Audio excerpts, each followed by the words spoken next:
all competed.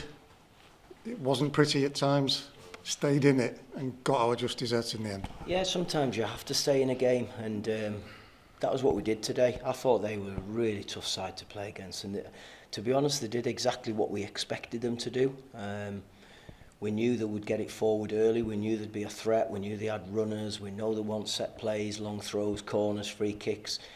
They scored 21 goals from set plays this season, so I thought the way that we had them set up and the way that Paul Gerrard had it organised, Jez was in charge of defending set plays, I thought they were magnificent. So he did his job. You know, he took it on himself on Thursday to have a first meeting with them. Then we touched on it again on Friday. We worked it on the grass, and just think when you work at things, you just get your little bit of luck. And you know, we got it today. The way we defended, I thought they were outstanding.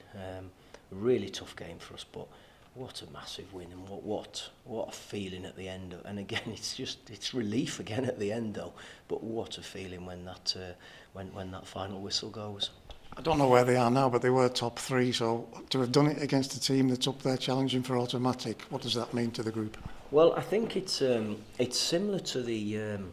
It's similar to what happened when we came back from a goal down against Oldham, because I was told by people that we've not laid a glove on the top teams so far this season. We've sort of gone down with a bit of a whimper.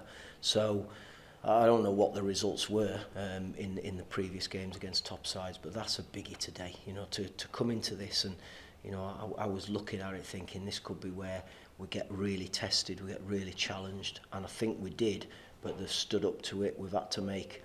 You know, we've made a few little tactical adjustments at half time just to see if we could try and stop the ball coming in at source, try and pick up second balls.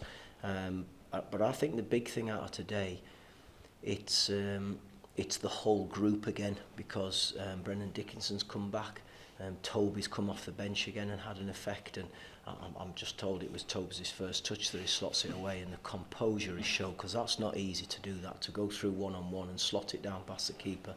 That's great composure, and it shows that he's prepared himself properly to go on.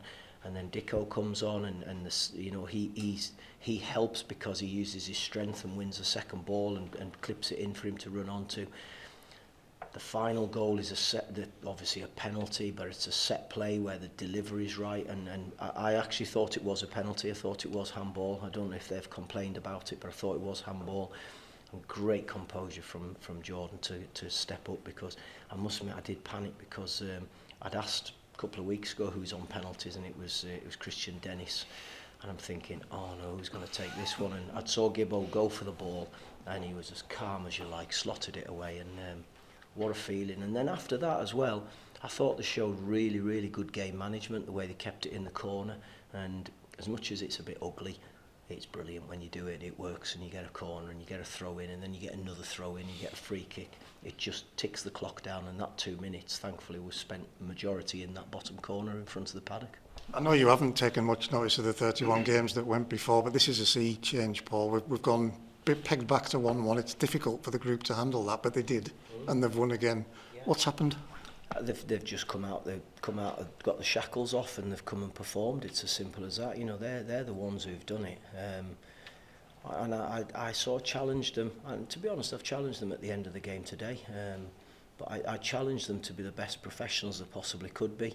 There's a few little things this week, and there was a little bit before the game that I didn't like. So at the end of the game, I've just sort of had a little bit of a go with them. It won't affect my life, but I've said that the rewards, if you do things properly as a pro, are unbelievable. I've seen it by being involved at Premier League and Championship level, and they've got to challenge themselves. They've got to be the best you possibly can be. And I said to them, I'm not saying you've got to be the best in the world, but you be the best that you possibly can be.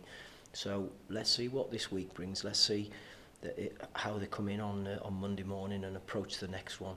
And let's completely put to bed any doubts about staying in this division by doing it properly against Newport, and then we'll look at the Barrow game. And the Barrow as a local derby is a massive game that we have to go and make sure we get a result in them. And the challenge is there for the players to go and do it. Your subs, you've mentioned it already, you want them to affect things when they come on. That, I don't know what Bren did, but it was unbelievable to get the space to put the through ball, then your other sub finishes it off. Yeah. That's what you need from the boys on the bench, isn't it? Oh, without a doubt, and I've said that all the time, and it's something that we used to talk about all the time when I was with the development teams at the FA, is that we used to talk about starters and finishers, and the finishers have to be as effective as the starters, and they have to be in it together. And I even appealed to, we had 3 lads in the squad today who didn't get in the 18, Owen, Louis and Mitch, and I said, I just ask you to stay with us, just stick with it. I know there's disappointment, take your frustration out on me, don't take it out on your teammates, look after each other, be as good as you can together, and come the end of the season you'll all have something to smile about together. What went through your mind when they equalised? Obviously a bit disappointed, the lad gets a free header, thought we could have worked harder to stop the cross, but let's be fair, they're good at it. They're not second in the table for you know, just by chance after this many games. And I think before the game they were 23 points ahead of us. I think I said that to the players yesterday. But I actually felt we could win this game today. I felt if we played our football and switched the play quickly, we wanted to keep the width with our opposite eights and opposite wing back, I felt as though we could get some joy. I don't think we did it as much as I really wanted to, but when we did, we caused them problems. And first half we probably had maybe 2 really good chances. Christian Dennis has worked his socks off, and that's probably his first chance he's had today when he had that snapshot. First chance in 4 games. So he's getting strong, he's getting better, he's getting fitter, he's actually, even though he's not scoring, he is effective, and I'm really pleased with the work he's doing. But he goes and softens centre backs up, and then Toby comes on and gets all applauded. But I suppose that's football, isn't it? Again, we're only talking 3 or 4 weeks ago here, but a free kick in that situation, somebody would have hit the first man and we'd been defending. What has happened there? The confidence is just throughout, and we're expecting these things to come off. Yeah, it is confidence, and you know, Gav does the attacking set plays. We talk about it, but Gav does the attacking set plays, and credit to Gav, he's got them organised. He's got Callum in a good state of mind where he's prepared to go and stick it on the money, and he's put a really good ball in.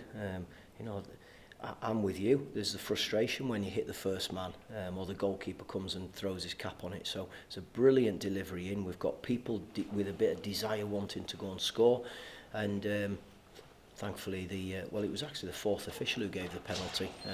He was the one who said to the referee handball. So I was so pleased to see that happen, and what a feeling, what a noise, what an atmosphere in that second half. Let's keep it going. Again, I feel like I'm repeating myself, but something else that's changed. We actually expected something to happen, a chance. Whether we'd take it or not is another thing, but it's not a surprise anymore.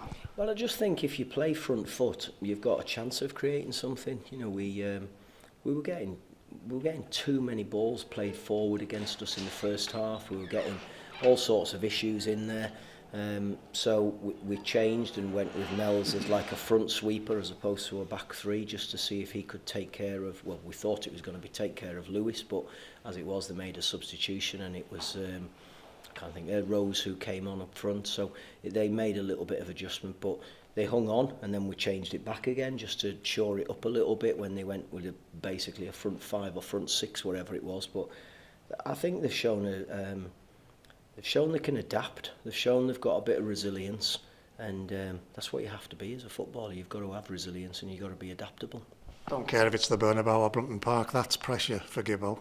Ice in the veins. Have you been in a situation like that yourself, and what does it take to put that away? Yeah, I have, to be honest, and it came back to me because I was only talking about recently in a fans Q&A at Derby. I had a penalty at Oldham where 90 odd minutes we were going for promotion, and my legs turned to jelly, and luckily everybody was arguing for a good while, and I was able to go and keep the ball up. So I was pleased for Jordan, because I think it's fair to say today wasn't his best game that we've had. I think he's got some ability, I really do. I think there's something in there, but to step up and do that, I was so pleased for him.